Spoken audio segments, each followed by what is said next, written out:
Okay, this video is about using QR codes within a Flutter app.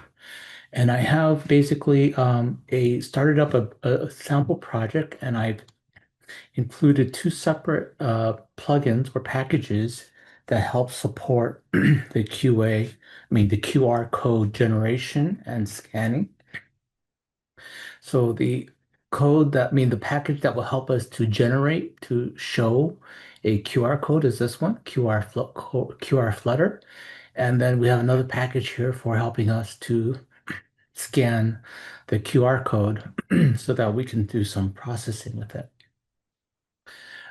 The sample app is really simple, and what it does, it will help.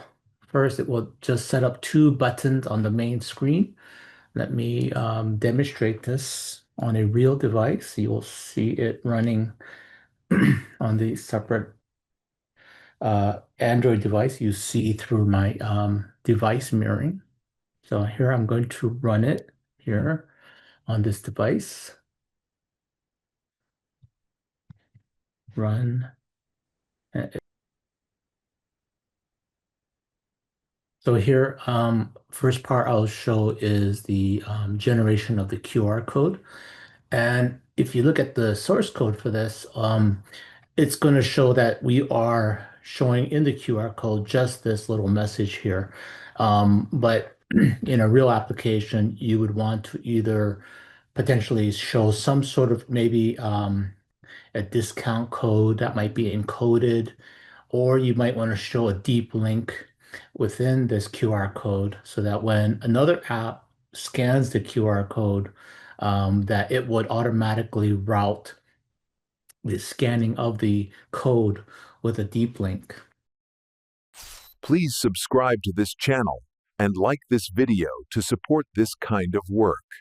But for this purposes, we're just going to show something like this. So if I click here,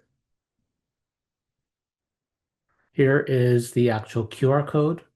And so this is something that the user would show to another, let's say, merchant, and that merchant would then scan the code with their own app, with their own merchant side app to scan this code. If you go back, and then we could scan the code. And while we do this, I'm going to scan because we want to be able to scan the same code that we just generated.